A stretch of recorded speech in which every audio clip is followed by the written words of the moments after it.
भले ही हमारी टेक्नोलॉजी बहुत ही एडवांस हो चुकी हो, हम चांद तक क्यों ना पहुंच गए हो, लेकिन हमारा सबकॉन्शियस माइंड उस रफ्तार से डेवलप नहीं हो पाया है। दोस्तों, एक होता है अकेले रहना और एक होता है अकेले रह करके अकेला फील करना। उसे आज भी यही लगता है कि जिस तरह हमारे लिए पहले ग्रुप में रहना जरूरी था, क्योंकि अगर ग्रुप में नहीं रहेंगे तो जानवरों का शिकार नहीं कर पाएंगे, बल्कि खुद जानवरों का शिकार बन जाएंगे। और इसी वजह से हमारा ब्रेन आज भी अकेलेपन को डेंजर का साइन मानता है। साइंटिस्ट ने एक बार एक एक्सपेरिमेंट किया और उसमें लोगों से पूछा गया कि आप अपने नेगेटिव थॉट्स के साथ में 15 मिनट अकेले रहना पसंद करेंगे या फिर एक बिजली का झटका। और रिजल्ट जानकर आपको हैरानी होगी कि 67% मैन ने और 25% वेमेन ने बिजली के झटके को चुना। लोग खुद के साथ 15 मिनट अकेले नहीं रह सकते। जिन विचारों के साथ उन्हें पूरी जिंदगी बितानी है, उनके साथ वो 15 मिनट अकेले नहीं रह सकते। लेकिन हम यहाँ पर बात कर रहे हैं अकेले रहने की। जंगल का राजा शेर ज़्यादा टाइम अकेले रहना पसंद करता है। उसकी ज़िंदगी में ऐसी बहुत सी सिचुएशन आती है जहाँ पर उसे भेड़ियों का झुंड घेर लेता है। उस वक्त वो ना तो अकेला फील करता है और ना ही वो कमज़ोर फील करता है। उसे पता होता है कि इन सब के लिए तो मैं अकेला ही काफ़ी हूँ। और आप ये बात जान लो कि ग्रुप हमेशा फॉलोअर्स का होता है, लीडर अकेला ही लीड करता है। शेर अकेला किसी मजबूरी के कारण नहीं रहता, बल्कि वो अपनी चॉइस से अकेला रहता है। इस दुनिया के ज़्यादातर हाईली सक्सेसफुल लोग इंट्रोवर्ट हैं। इंट्रोवर्ट यानी कि वो लोग जिन्हें अकेले रहना पसंद होता है, जो लोगों में जाना पसंद नहीं करते। बिल गेट्स, जो कि माइक्रोसॉफ्ट के को-फाउंडर है, 7 दिन के लिए बिना किसी टेक्नोलॉजी के अपने फ्रेंड्स एंड फैमिली से दूर रहकर अकेले रहते हैं। और इसका रीज़न वो ये बताते हैं कि इससे उनकी क्रिएटिविटी बढ़ती है, उनके माइंड में नए नए आइडियाज़ आते हैं और अपनी लाइफ के कई सारे बड़े बड़े डिसीजन उन्होंने इसी दौरान लिए हैं। और ये सभी लोग किसी मजबूरी की वजह से अकेले नहीं रहते, ये अपनी चॉइस से अकेले रहते हैं, क्योंकि उन्हें पता होता है कि एक अकेला इंसान कुछ भी कर सकता है। अकेले रहने के 4 ऐसे फ़ायदे मैं आपको बताऊंगा, जिन्हें समझने के बाद में आप भी अकेले रहना पसंद करोगे। पहला पॉइंट है बूस्ट क्रिएटिविटी। निकोला टेस्ला, जो कि एक महान वैज्ञानिक रह चुके हैं, जिसकी वजह से हमारे घर में इलेक्ट्रिसिटी आ रही है, जिनकी वजह से आज हम इतनी गर्मी में एसी एंड कूलर की हवा ले रहे हैं, जिन्होंने 300 से भी ज़्यादा इन्वेंशन किए हैं। उनका कहना यह है कि be alone that is the secret of invention, be alone that is when ideas are born. अकेले रहो क्योंकि यही वो समय है जहाँ पर आइडियाज़ पनपते हैं। अकेले रहो क्योंकि यही वो टाइम है जब इन्वेंशन होते हैं। निकोला टेस्ला जब खोज कर रहे थे तब उनके पास कोई भी ज़्यादा बड़ी टीम नहीं थी।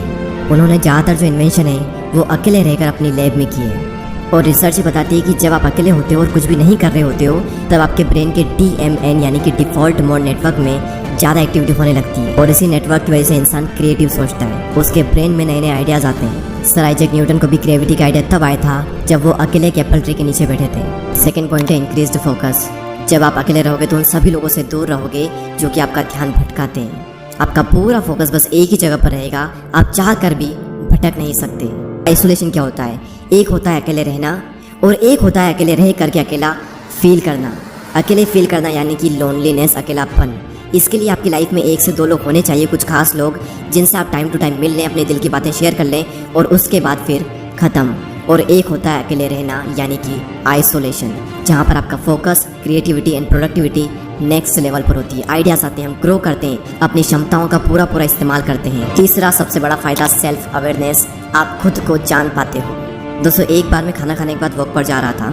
रास्ता काफ़ी लंबा था, आधा रास्ता बीत गया। उसके बाद मैंने अपने एक फ्रेंड को कॉल किया और जब मैंने कॉल किया, जब मैं बातों में लग गया, मुझे पता ही नहीं चला कि कब रास्ता ख़त्म हो गया और कब मैं रिटर्न घर पर आ गया। यानी कि अगर हम किसी के साथ में तो हमारा कितना ही टाइम निकल जाता है, हमें पता भी नहीं चलता। बड़े बड़े रास्ते छोटे पड़ जाते हैं अगर हम किसी के साथ में होते हैं तो। लेकिन जब हम अकेले होते हैं तो वही समय, वही रास्ता थोड़ा लंबा लगता है और हम अपने बारे में ज़्यादा सोच पाते हैं। सेल्फ अवेयरनेस के लिए, खुद को जानने के लिए अकेले रहना बहुत ज़रूरी है।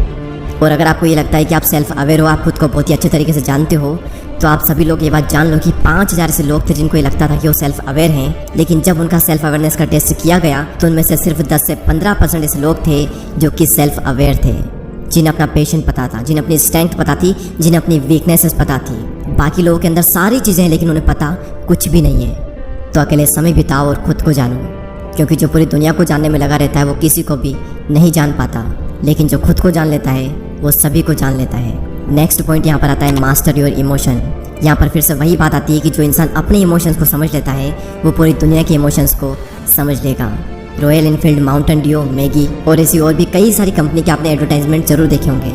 ये सभी कंपनी जब भी ऐड करती है तो ये कभी भी अपने प्रोडक्ट के बारे में बात नहीं करती है। वो ये नहीं बताते कि इनके अंदर क्या क्या इंग्रेडिएंट्स है, क्या क्या स्पेसिफिकेशन है, इसका टेस्ट कैसा है। उनका सिर्फ एक मकसद होता है कि उस ऐड को वो लोगों के इमोशन के साथ में कनेक्ट कर दे। क्योंकि उन्हें पता है कि लोग इमोशनली ज़्यादा कनेक्ट होते हैं। अब सवाल यहाँ पर ये आता है कि ये जो मार्केटिंग कंपनीज है ये लोगों के इमोशन को समझ कैसे पाते हैं। सिंपल सा तरीका है कि ये लोग पहले खुद के इमोशन को समझते हैं, उसके बाद ये पूरी दुनिया के इमोशन को समझ जाते हैं। तो इन फ्यूचर में अगर आपको लोगों को इन्फ्लुएंस करना हो या फिर आपका कुछ भी ऐसा काम हो जहाँ पर आपको लोगों को इमोशनली कनेक्टेड करना हो, तो आपको खुद के इमोशन को मास्टर करना बहुत ज़रूरी है। और खुद के इमोशन को समझने के लिए आपको पहले खुद को समझना होगा, और खुद को समझने के लिए आपको अकेले रहना ही होगा। तो इसीलिए अकेले रहें, एकांत में रहें और अपनी पूरी आत्मा एक काम में डाल दो। एक दिन लोग आपसे मिलने को तरस जाएंगे। दोस्तों इस वीडियो में इतना ही। अगर आपको ये वीडियो अच्छी लगती है तो लाइक करें एंड चैनल को सब्सक्राइब करके बेल आइकन को प्रेस करें। मैं आपसे मिलूंगा अगले वीडियो में, तब तक के लिए जय हिंद।